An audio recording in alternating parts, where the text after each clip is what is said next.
Quick warning, these stories do contain subject matter that some viewers may find disturbing and distressing, and as always, viewer discretion is advised.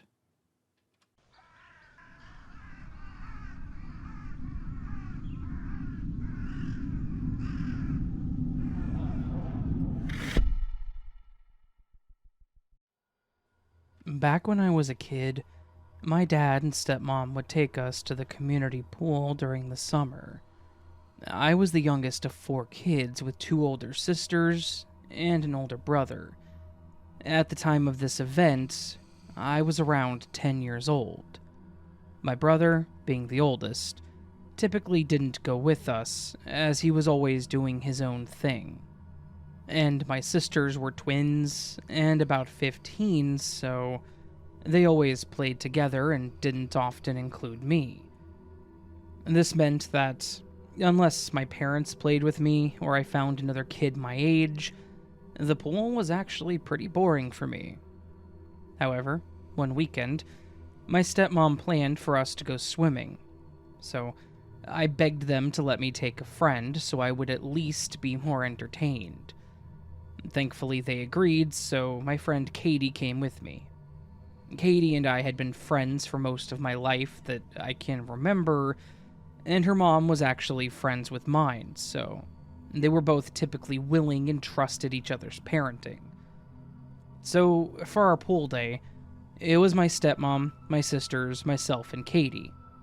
The pool was fairly large with a shallow play section for young kids, which got deeper. Then, there was a really deep side that you weren't allowed to enter because it was for those that dived or used the water slide. And there was also a small water park area that you could walk through with sprinklers, arches, and the sort. As expected, my sisters took off doing their own thing.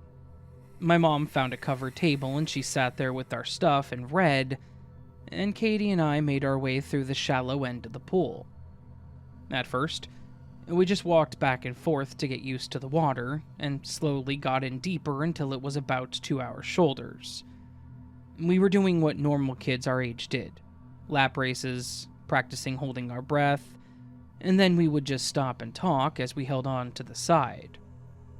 While this was going on, we noticed a guy stop in front of us and ask if we were okay. He looked like he was probably in his late 20s, maybe early 30s, and because he looked younger than my parents, and they were about in their 40s at the time. He was wearing red swim trunks and no shirt, so at first I thought maybe he was a lifeguard, so nothing really felt off about the situation. We said we were fine, and explained that we had just stopped to talk.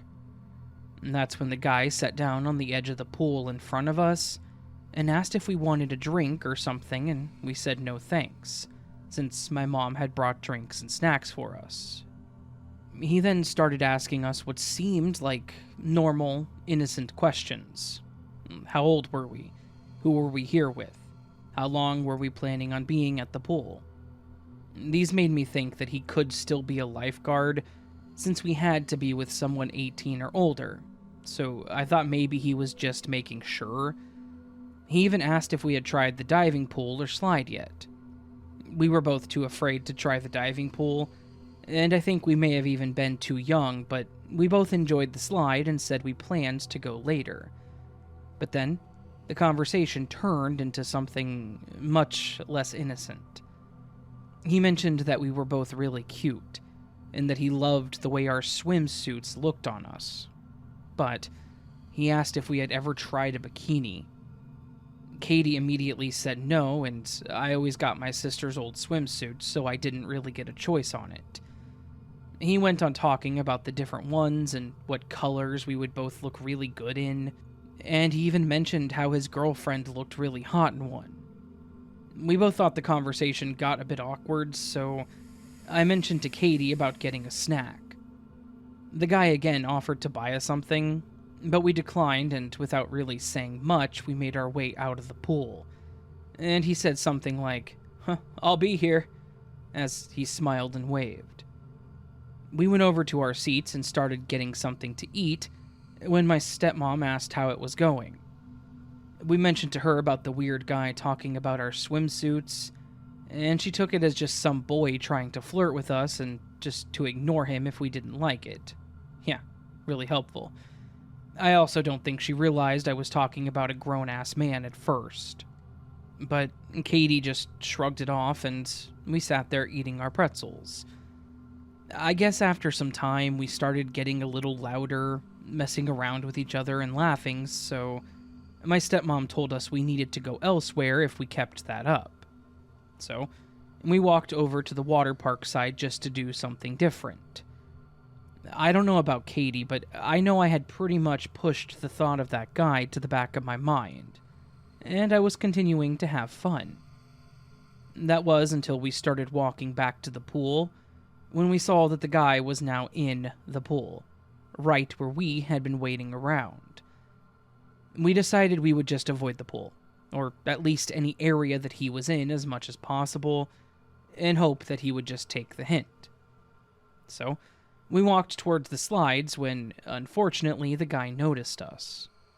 He shouted over to us with an excited tone, asking, "Oh, are you guys going to try out the water slide now?" We didn't respond to him and just kept walking. While we were in line, we noticed that he had made his way over to the slide as well, but he was a few people behind us. Thankfully, that kept being the case, so he wasn't close enough to go down around the same time that we did. Katie was going to go first, and then I would go, so I had time to fix my bathing suit as I came back up. As I mentioned, I was typically given my sister's old swimsuits, so sometimes they were a tad bit loose or too tight. Because it wasn't a perfect fit, after hitting the water, it was normal for the suit to ride up in the back. I would always have to fix it before getting out of the water. I think other girls will understand what I mean.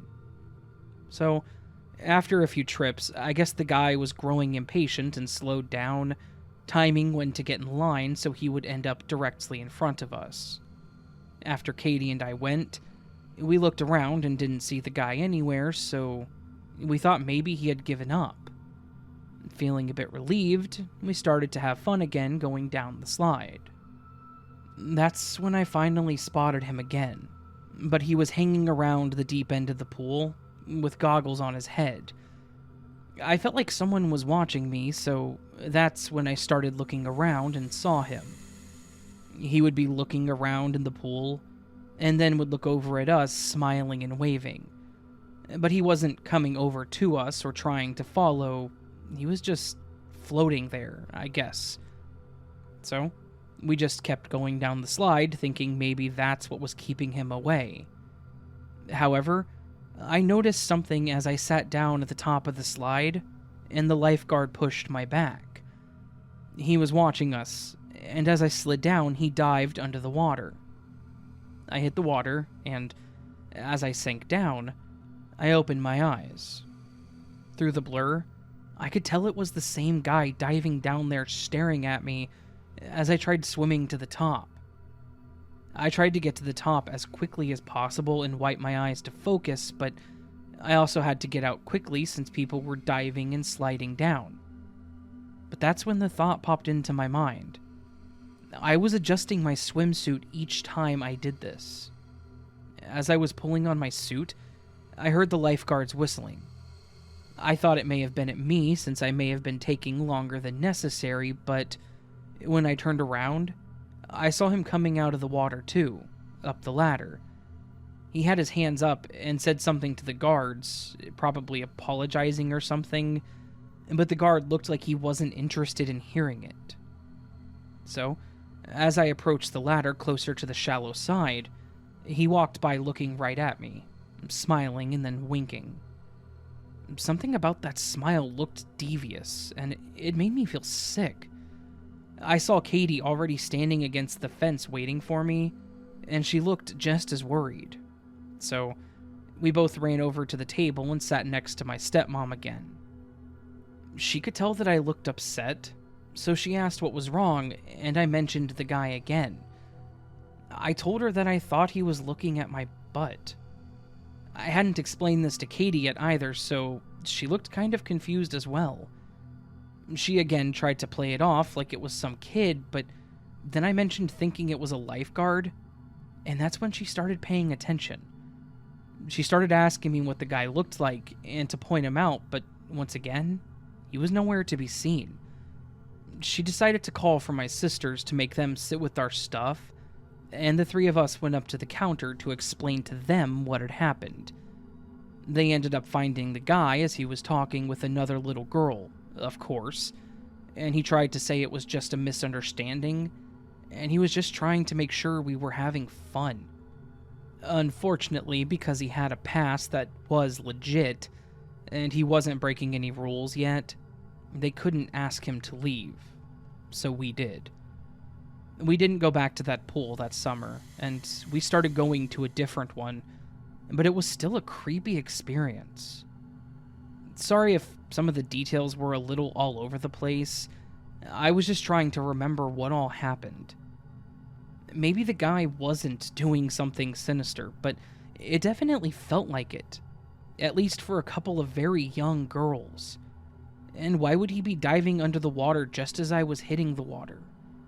You weren't supposed to be on that side of the pool anyways, so I feel like the lifeguards failed to monitor that part well enough.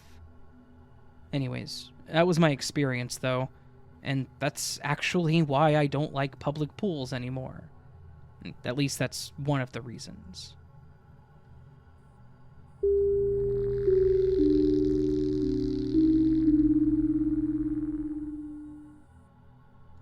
My wife and I got our first house in the early 2000s.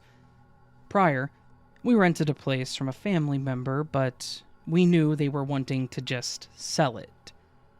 They were the type that thought they would be able to get a lot for it, and a lot more than we would have been willing to pay for it.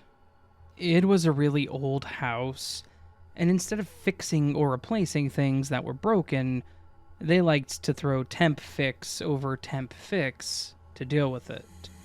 So, we worked really hard, but we finally got a place to call our own. We had our daughter, Emma, who was 7 at the time, and we were expecting our second child, so we wanted to get a bigger place. It was a cozy little 3-bedroom home with a decent little yard in the back. The previous owners even had an above-ground pool put in. It was about 3 feet deep and had a small patio built around one side of it. It did look a bit weird, but I thought we could work on it and make it better. Everything was finalized, and we moved in late October and early November.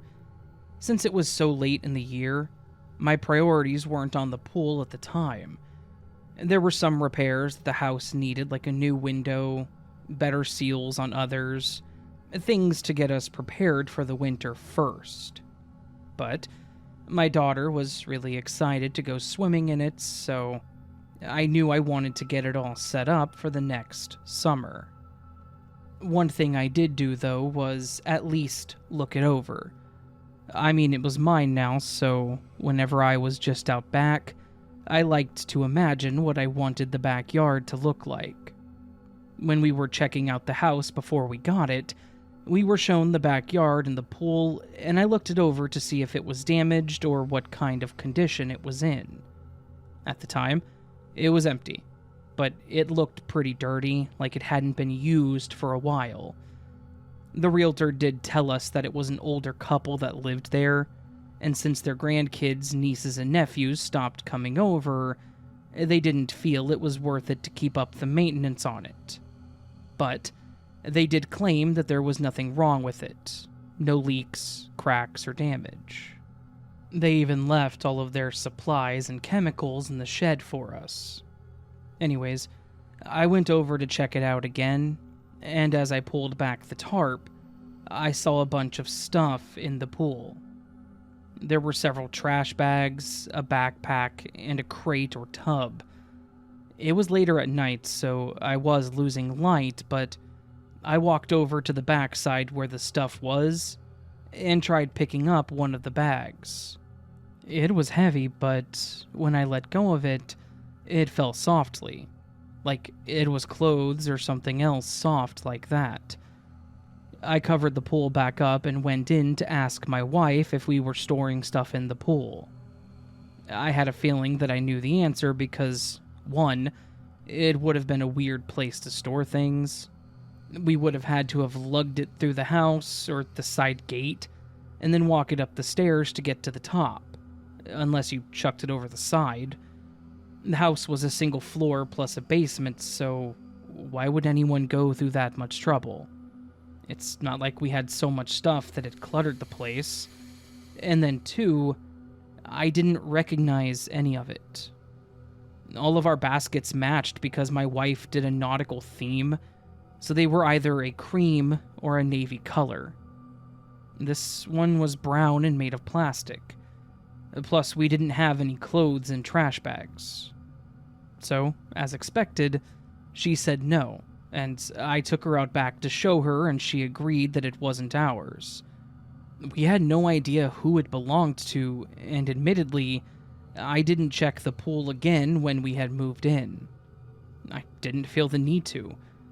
I decided I would call the realtor the next day, thinking maybe the last owners did it and they forgot about it. They said they would check with them, and if I didn't hear back from them, then I could either keep any of it or just toss it out, saying that they should have moved everything out and they shouldn't have inconvenienced the new owners. About as blunt as I would expect from a realtor, I guess, but I wasn't mad. I was just curious if it was their stuff. After about a week and no response from the realtor, I called them and they said they never heard back from the other people, so he said it was basically ours to deal with. I made a mental note, and I told my wife I would take it all out the next weekend that I was free. That ended up being a few weeks later, though, due to other things coming up, including my wife having some complications, so I was doing a lot around the house while she rested. When I finally got to cleaning out the pool, I was surprised because it looked like the stuff had been almost disturbed. I had just picked up one of the bags, but it looked like some of the bags were opened. I thought it was weird, but again, thought maybe I was just mistaken, or my wife went through it too. Regardless, I emptied the pool and sat the items out by our trash cans. I did go through the backpack and noticed it had a lot of those small sample or travel bottles of shampoo. Again, a little odd, but it wasn't my stuff, so I let it go. Over the winter, I thought nothing of the pool, and then my wife had our baby in spring. Needless to say, I wasn't even thinking of the pool. Then, in early summer, life finally began to slow back down and normalize some, and I wanted to get the pool set up. My wife was going to take our girls to her mom's for a few days, which was about an hour away, so I thought it would be a good time to get it ready for them as a surprise. I pulled off the tarp, and there was more stuff in it. The confusion and curiosity was now turning into a bit of frustration, because not only do I not know where this stuff was coming from, I also had to devote more time to emptying it again. I did so, finding similar stuff that I did last time. A single bag of clothes, another backpack with a few toiletry items, and a small box with a few trinkets in it. I threw it all out, and I finally started the actual cleaning process. I guess my frustration got the best of me because I made it a priority to finish it. I even left work early one day and skipped on doing something else in the house that I needed to do, just to get this done first. But finally, I got it done.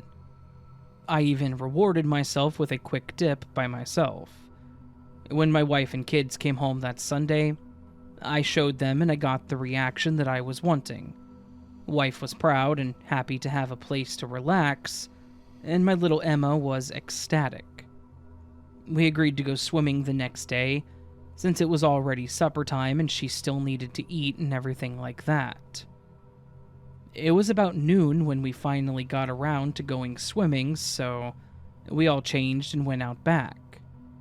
I still had the tarp on the pool though, hoping it would help keep it free from any falling leaves or animals. What I didn't expect to find under the tarp was another bag and a body.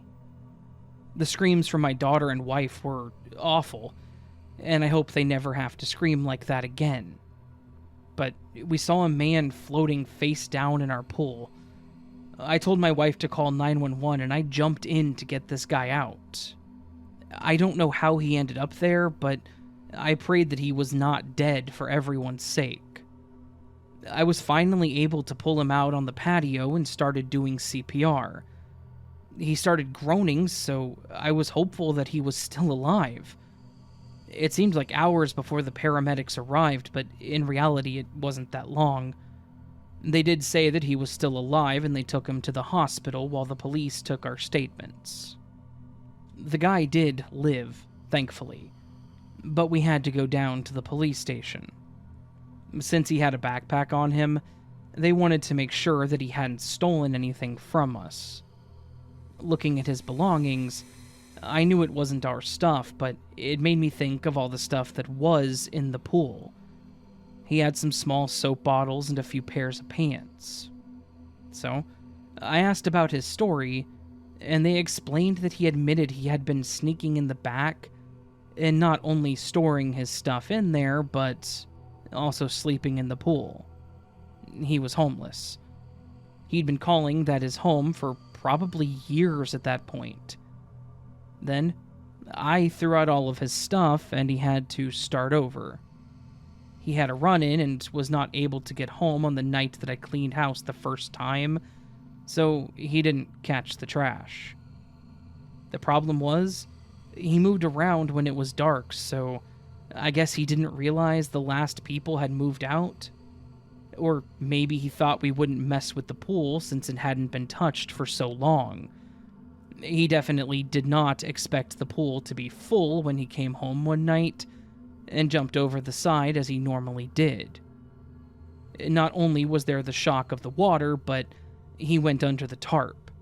And for someone who was afraid of water, claustrophobic, and possibly had some other underlying issues, he freaked out and pretty much drowned.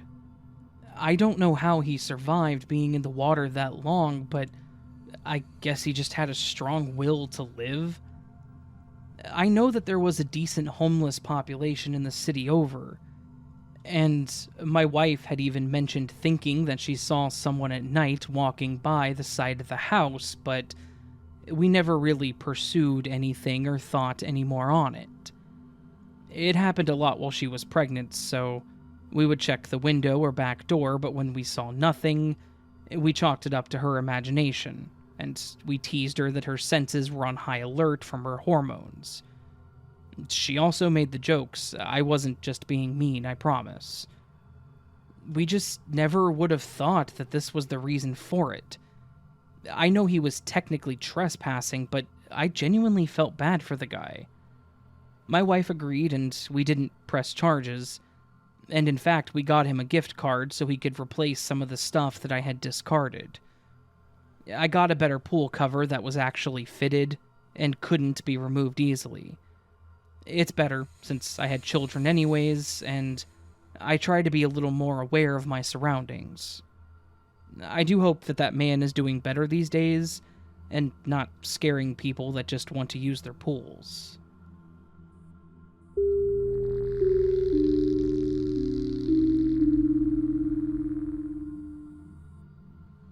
In Australia, we have a swimming pool place called Ripples. It serves as the community pool, and I used to spend every summer there with my friends. There's a large indoor pool, one for the small kids, and another outside where the athletes would come to train in the early morning. We also had our swimming carnivals there through school. Every weekend, we would try to get there before it got too hot, and would bring enough money to buy food. If you walked out to get something, they wanted you to pay to get back in. It was a pain, but whatever. My group of friends were all around 14 at the time, mixed group of boys and girls, and everyone got along with each other really well. We felt safe at Ripples, and we'd been going there for years. The staff were all friendly to us and let us get away with little things, but things changed, and there was a new manager who took over the establishment. I'll call him Rob. He was a lot stricter than the previous manager had been. He was a real pain in the ass.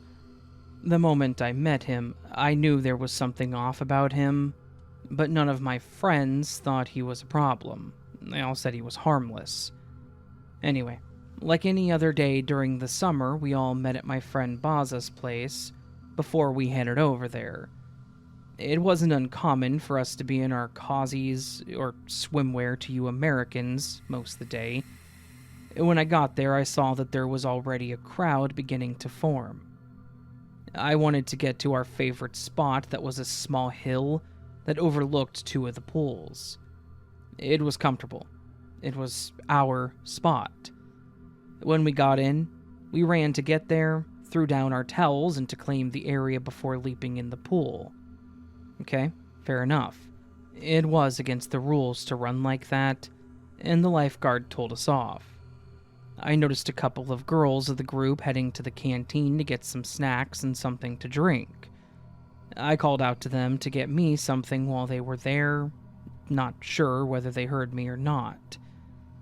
I swam and mucked around with my mates when I heard one of the girls scream. They were making a scene.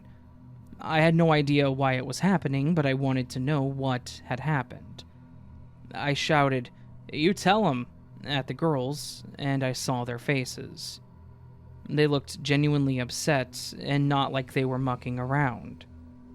I got out of the pool and ran over to them, and one of my friends was holding the top of her bathing suit and were screaming at this Rob guy.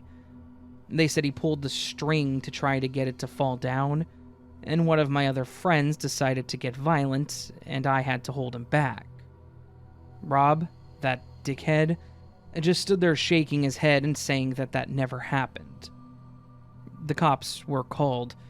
Even though other people saw the damn creep do it, we were the ones that ended up getting kicked out, and later we heard that he was fired. It wasn't the first time he was caught doing this.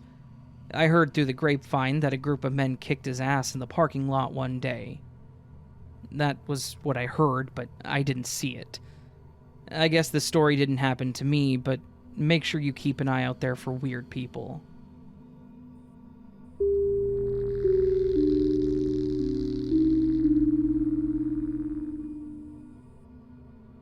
After high school, I started working as a lifeguard at our community pool in the summer.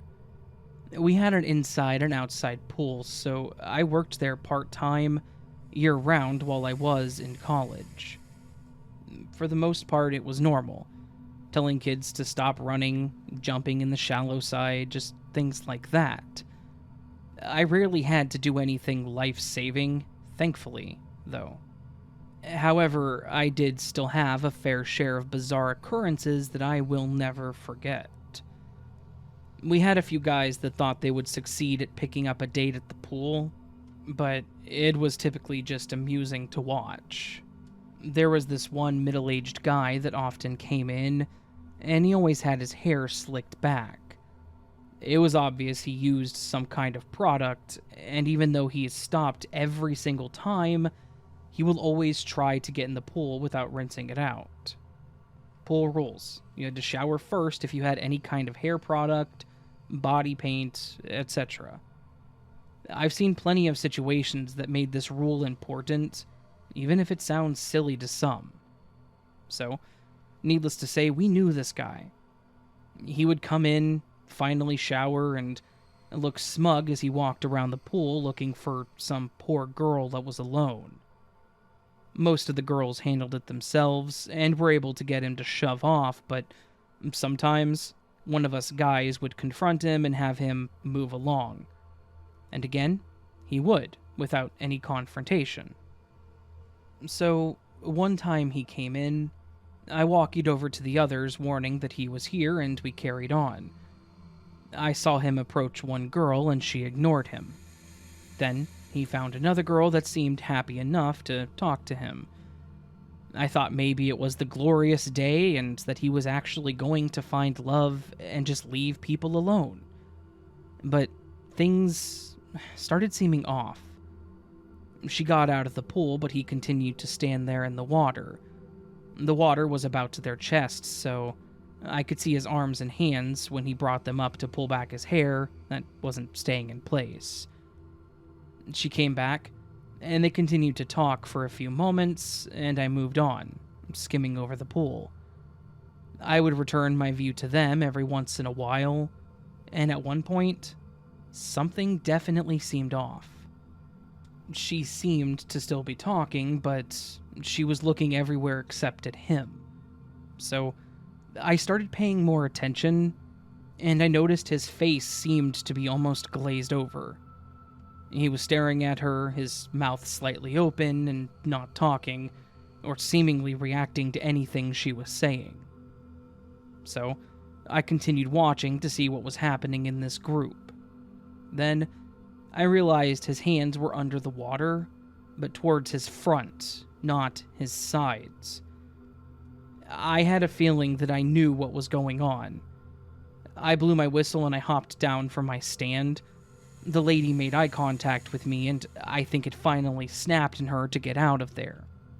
She threw her hands up and tried saying that she had nothing to do with this, and as she finally moved, he did not shift whatsoever. I tried yelling at the guy to get out, and at that point it was pretty obvious what he was doing. I called out on the walkie for help because I wasn't confident I would be able to get him out by myself. Right as two of the other guards came over, he suddenly put his hands up and started smiling and laughing, acting like he had no idea what had happened. We asked the lady what was going on, and she confirmed my suspicions. She said the guy seemed fine with, and even showed interest in a few things that she mentioned and enjoyed, so she thought it was going to just be a pleasant conversation. Until she noticed the change in his face, and that his hands went down. Sadly, she said she just froze in place, not knowing what to do or how to get out of it, so she just stood there looking around, hoping someone else would notice. Unfortunately, we had to close down the pool, not knowing what all he may have done, and he obviously got kicked out. Hopefully, he didn't try to do that at another pool. Another haunting memory that I was less involved in, but didn't make it any less terrifying to think about.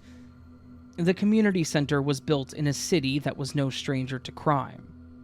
It was built in hopes to give those an opportunity to grow closer, having something special and unique, as well as create programs for youth groups to help them while growing up to break the violent history that it had. I can't say it was a failure because it was always busy with people of all ages. But, unfortunately, it can't remove all of the problems. The outside pool is by a cement wall and a chain link fence to try and keep trespassers out. The only way to get to the outside pool was through the main entrance of the building. However, there are some that cannot always follow the rules. One night, there was a group of teens that wanted to try and go for a late-night swim alone. They devised a plan to go over to the fence, but once over, they were surprised to find that they were not alone. Kind of. There was a body of a guy floating in the water, and they called the cops. I learned all of this when I went in the next day for work, and was told that I could just go back home since the pool was going to be closed today and for a while after. Sadly, it was actually one of the supervisors. The story got around that he was a dealer or a buyer. He was closing up that night and was confronted by someone else. They knew what he was up to, and they shot him. Because it hadn't been broken into, the alarm, of course, hadn't been triggered, so no one had been alerted until that group broke in. I can't say it's a good thing that they did, but if they hadn't, he could have died. He did live, but he had a lot of permanent damage done due to being shot and the obvious lack of oxygen. The pool was closed for the rest of the summer, sadly, and it did seem to hurt business a bit, but thankfully it did bounce back. It's still talked about, and we'll have to live with that one forever, but it did teach us a valuable lesson in security and safety, which definitely got better. So those were two that I specifically remember being pretty crazy, to say the least. I'll eventually have to write up some more for you because people can get kind of weird in the summer.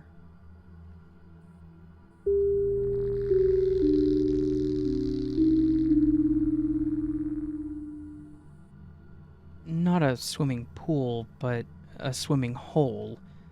I was in grade school and it was early spring. My folks took us down to the beach to see what it looked like after the winter floods had reshaped it. The water was still chilly, but us kids pleaded to get in, and my folks allowed us to wade in, but not far, because the swimming areas hadn't yet been marked, and there was no knowing what the floods had done to the floor of the river. Now, this was the Russian River in Northern California in the early 1970s, and things were different then. I hear the water has dramatically cleared since Santa Rosa started pumping its gray water elsewhere, but back then, the river was a dark and murky green. The soil in the region is volcanic ash weathered into superfine sand, and it mixed with organic material, and a little blue clay to make the floor we walked on, and often sank ankle deep into.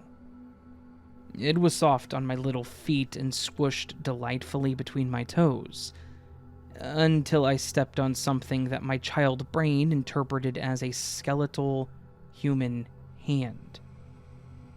I walked on water, screaming all the way to the beach. Mom and Dad took me seriously and waited around for quite a while trying to find the branch or twigs that they were sure it had to have been to prove that I had no reason to be afraid. They found nothing. A few days later, the area was bulldozed to expand the beach, and the area where I felt it got buried. Floods the following winter would have washed whatever it was downstream and out to sea. The fear of what's under my feet plagued me for decades, and I dealt with it by learning to swim along the bottom rather than on the surface of the water.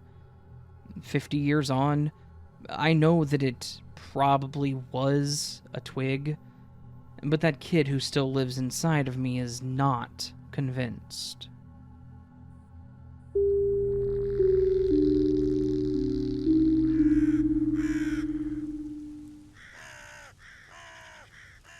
That was a collection of swimming pool / swimming stories.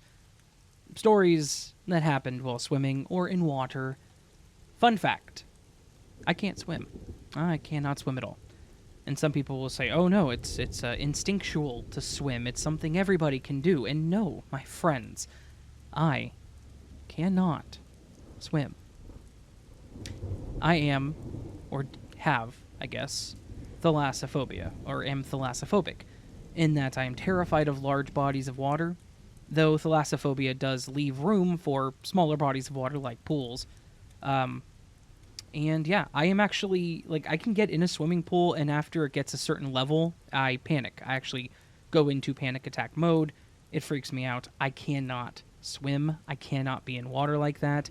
It actually terrifies me. So, there's that. And now, you all know a little extra about your friendly neighborhood raven. And that said, friends, if you enjoyed the video, please do hit that thumbs up button. If you really liked what you heard and you're new to the channel, consider subscribing. You can also leave me a comment telling me about stuff going on with you, with your life, how you're doing. When's the last time you went swimming? Are you scared of water like I am? Maybe you are. Maybe you're not. Ever experienced something creepy at a pool? Maybe you have. Maybe you haven't. Share it, or don't share it, obviously. If you don't have to, you don't want to, you don't have to. Never any expectation of you to do so. Just suggesting what can be done. now that the video is at its end. And now, my friends, that this video is also at its end, like I just mentioned, I want to say that I hope you're having a beautiful weekend. I hope you're doing well. Hope you're doing fantastic, actually. And I hope that I see you on the next one. But, until then, sleep well.